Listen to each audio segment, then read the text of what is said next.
Hi. So as you may or may not know, there is a day once a year where you celebrate bisexuals. It's September 23rd and it's Celebrate Bisexuality Day. In Los Angeles, there's a group called the LA Bi Task Force, and every year they put on a fest, an arts fest, where they get to celebrate bisexuality and, more importantly, raise money for their organization. And the cause of the organization is to educate people about bisexuality and to try and help develop a community for bisexuals. That's pretty honorable, right? So this year they're holding their fest at the Women's Center down in Santa Monica, California, on the 23rd. You can find a link to it below.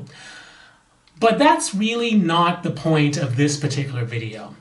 The point is that last year they held it at the LGBT Center in West Hollywood. And it was a great venue, lots of space, it worked out well. And so this year they wanted to do it again, but they weren't able to. Okay, so it was booked. It was already booked. Oh, okay, they let it go, and not until a while afterwards they asked, by the way, what booked on September 23rd, the LGBT Center, on Celebrate Bisexuality Day? They said, oh, we decided to put our major fundraising time on that day. Oh, you put the LGBT's fundraising gala on September 23rd, the one day a year that the LA Bi Task Force, that you are aware of, you know this group, you've worked with them before, it's the one day a year that they get a chance to raise money. And you put your major gala on that day. Yes, we did. Okay, so I assume, since it is Celebrate Bisexuality Day and that you are the LGBT Center, that you're going to have some sort of call out to bisexuality on it on that day. No, we're not. Okay, so let's get this straight. So you are the LGBT Center and you are in West Hollywood in Los Angeles. You are having a fundraiser on the 23rd, the one day that the one group in Los Angeles that had its purpose is to raise money to help educate other people on bisexuality. You put your gala on that exact same day and you don't call out bisexuality at all. Is that correct? Yes, it is. I would like to discuss this because I'm sure you're looking at this and saying, wow, that seems really odd. That seems weird. It's almost like the LGBT Center is working against the bisexual organization whose only purpose is to help educate people about bisexuality.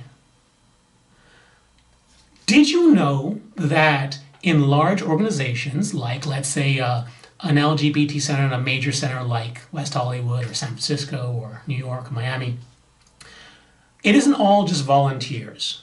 There are actually people who get employed to work there. And it's not like they're being paid like minimum wage to work there. The people who run these organizations actually do fairly well. They make upwards of 6 figures, probably a little more at the very top. And they hire people, very qualified people to raise money, to keep the place running, and they hire a ton of people going down. It's not just like a small group of wranglers jumping together saying, hey, let's put on a show, let's do this thing. No, these are professionals whose livelihood depends on this organization and this group.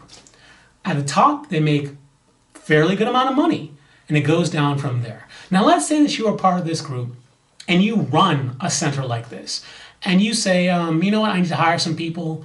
I'm going to hire, let's see, this is gay. You're gay, of course, because it's the LGBT Center. And you say, well, you know, I'm going to hire this person over there. They're gay, they're qualified. I'm going to hire this person, they're gay, they're qualified. And you've been doing this for years and years because, you know, that's who you know, that's who you hire, that's who works at an LGBT Center, right? Gay people.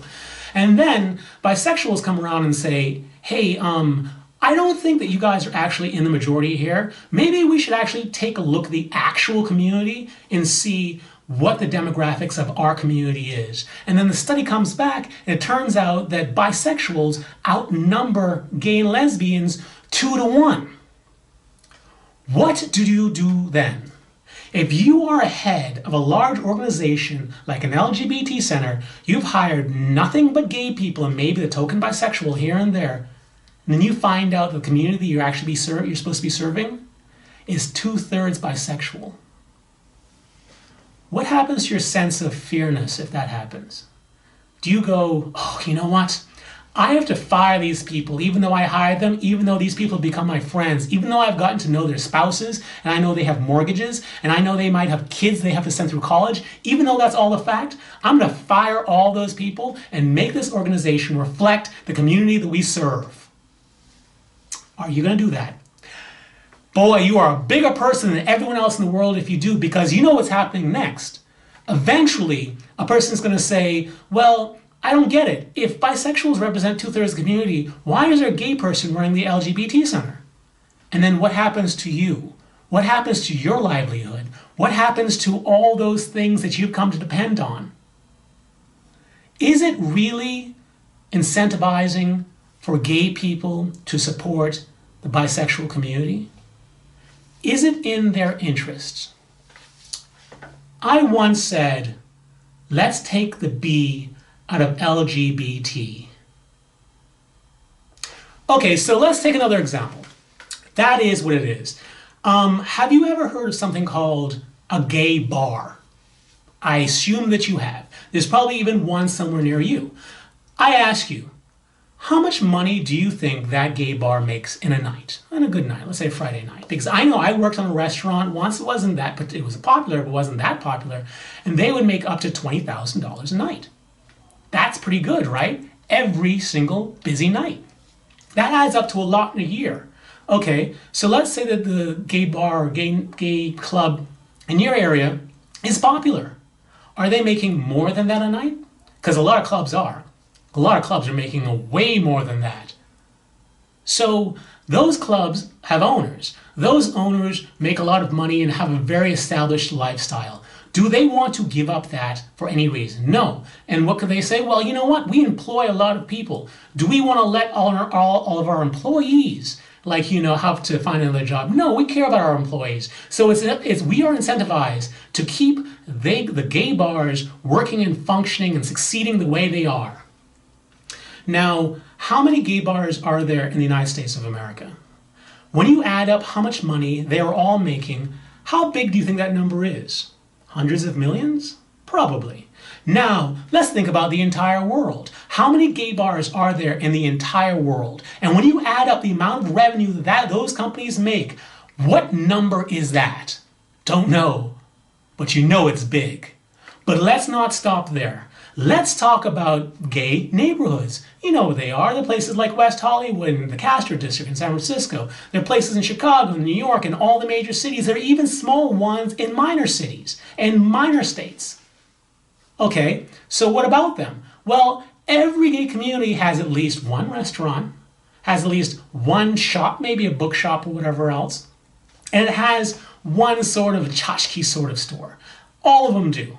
Now, when you add up how much that restaurant makes, that store makes, and everything else makes, how much money is that? Now multiply that by the amount of locations there are in the entire world. But let's not stop there. Let's also talk about brands in terms of clothing brands. How many gay-focused clothing brands can you name? Or let's go past that. Let's talk about books. Let's talk about the amount of magazines there are focused towards gay people. Let's talk about the movies focused to gay people. Not even the ones that make major money, just all the little ones that make minor money, the film festivals, all these little movies making all this little amounts of money. They add up. What about the grants that organizations get to research gay topics?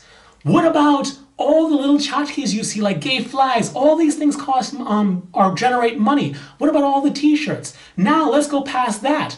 What about cruises? Gay cruises. How many of them are there and how much money do they make? And let's go past that and say gay vacation destinations.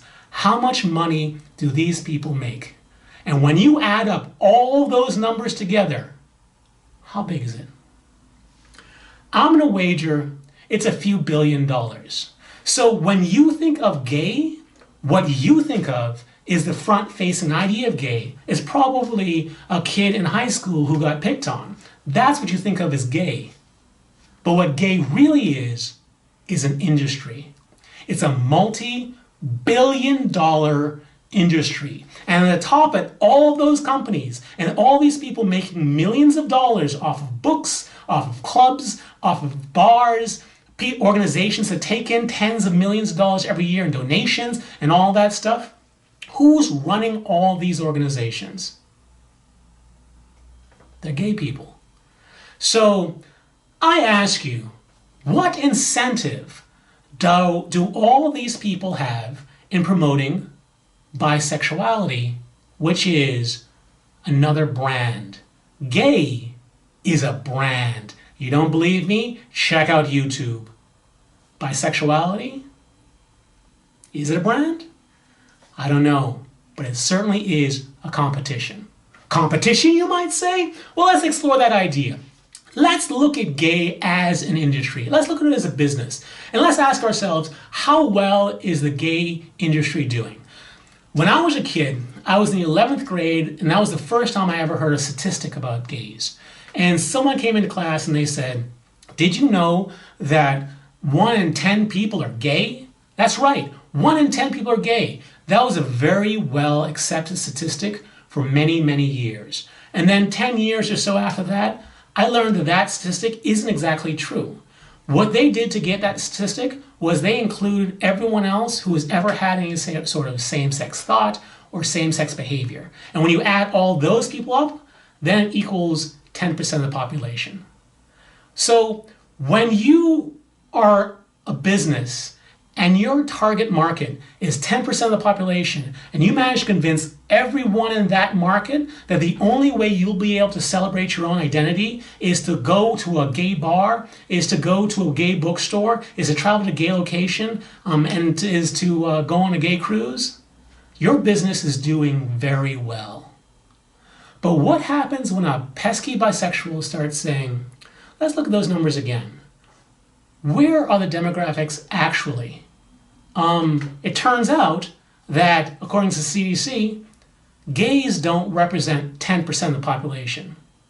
Gays represent 2% of the population. People who identify as bisexuals represent 5.5% of the population. That more than doubles the amount of people who identify as lesbian and gay. Boy, if you're running gay industry, you gotta be quivering in your boots right now. Because what happens if 2/3 of your customer base decides that this is not the place they should get their identity? They should get their identity somewhere else. They shouldn't be going to a gay bar. They should be going to some sort of bisexual bar. They should be buying some sort of bisexual books and watching bisexual movies and watching bisexual TV networks as opposed to the gay ones. What happens when that happens? The gay industry falls. And if you're smart, you realize that. If you're smart and you realize that your livelihood is dependent on everyone embracing the idea of gay, no matter what it costs others, no matter what it costs yourself, if your livelihood is dependent on that, then you are incentivized to make that happen. Well, first thing you can do, this is just off the top of my head, you could reward the people who are most loyal to your brand. That's what companies do. Let's say we call them gold stars. That's right. So the most loyal people to our brand we call gold stars. And then everyone else will have to strive to be that gold star and to want to be with that gold star because that is the standard. Okay, that takes care of one thing. What can we encourage these gold stars who now have their sense of identity based in being a gold star and being a part of this community? What can we encourage them to do to help our brand remain strong? Well, the competition is bisexual because obviously if that group starts breaking off, then we have a real problem. So we should probably, I don't know, let's dirty the bisexual brand a little bit. Let's not necessarily encourage people, but, everyone has a sense of art, us versus them, like, Lakers versus Celtics, or let's say FC Barcelona versus FC Chelsea or whatever else. Everyone has our team and their team, and let's just create an us group and allow it naturally to develop a them group. Because what happens when you have two rival teams? When they play together, someone gets booed. Does that sound familiar? Have you ever heard of bisexuals being booed at Pride? You think that's some sort of anomaly? You think that just kind of came out of nowhere? That's some stray person doing something that's completely off-brand for gay? It's not. Or how about when you're talking to a gay person and they roll their eyes when you mention that you're bisexual? These are all little degrading things that is designed to make you try and abandon the idea of bisexual. Think about all the stereotypes. Bisexuality doesn't exist. Where does that come from? What is the benefit of telling people that bisexuality doesn't exist? Who benefits from that? Is this all starting to make sense yet? So when I say that we should take the B out of LGBT, what, do I have a point? Ask yourself, is the LG community our friend? Ask yourself, is the LG community incentivized to help us grow? If everyone is put into one group, like the gay group, and then you start realizing that people are breaking away from the group, what if you were a business, how would you handle that? I know as a business owner that when people start getting, or people become less interested in my products, what I do is I discount it to try and get people to get back in. Okay, so let's say that you're the gay industry and you have all these bisexuals that are starting to break away. What do? Well, you can discount a version of one of your products. Well, you can say, I have an idea. Since you feel like you are not completely gay, we'll give you a term. We'll call you queer. Queer will not give you full entrance into this multi-billion-dollar industry, but it will allow you to get in the door. So if you call yourself queer, all of our members will accept you to a degree, and you will have access to our communities, to our restaurants, to all those things. Isn't that a great deal? The only catch is that you have to deny your bisexual identity. That's all. I mean, you can embrace it, but you just can't say it. You are queer, and that's what you are. That's what you tell people. That's what you say. And if you do that, you have access to our industry. Does that sound familiar? Because I'm pretty sure they're okay with queer, they're okay with heteroflexible, homoflexible, fluid, pansexual. They're okay with everything as long as not bisexual. Why is that the case? Because it competes with their major brand, and they have got to be scared that if all the bisexuals decide that they no longer want to support gay and they want to support this term called bisexual, that instead of buying gay books, they buy bisexual books. Instead of seeing gay movies, they see bisexual movies, and so on and so forth, then they are screwed. So they are incentivized to make sure that bisexual isn't a thing. And let me ask you this. You probably work at a company. There's a power structure in your company. Everyone wants to climb up the ladder at their company. But what happens when you get to the top when there's only one other person there? And that one person stands between you and your ultimate goal. What do? Do you say, oh, you know what? Yeah, this person is superior to me, so I'm just going to let him or her be on top, and I'll just do what they say because I'm not really worth it. I am second in this company, and I got in here later than that person did. I don't deserve to be there. Is that what you do? Is that what people normally do? No, that's not what they do. They do one of two things. They say either make me an equal in this company, make me a partner, or I'm going to leave and start my own company. Does that sound familiar? Isn't that what people do? So now we have the LGBT community. It's somehow set up that bisexual or that gay people by far are the leaders of this LGBT community. And millions of dollars pour into this community every single year. And who gets to decide what happens with this money? The gay people on top. Now, do you really think that those people are going to let go of their power just because it might seem right? These people have mortgages. These people have families. These people have dreams about their own life. Are they going to give up their job just because you think it's right? Some stranger thinks it's right? No, they're not. So what is the alternative? You start your own company. You start your own brand. You start Bisexual Inc. And in that company, you could rise as high as you want.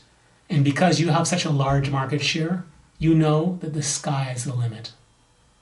So I say to you, take the B out of LGBT. It will allow you to live longer and ultimately allow you to live better. Is the LG community our friend? You tell me. You say that to me. With everything I just said, are they our friends? Are they incentivized to help us? Or are they not? Please, I ask you, no longer support gay books and gay movies if you're looking for a sense of identity. If they're entertaining, fine, but if you're looking for a sense of who you are, don't go looking for it in the gay community. Support other bisexuals.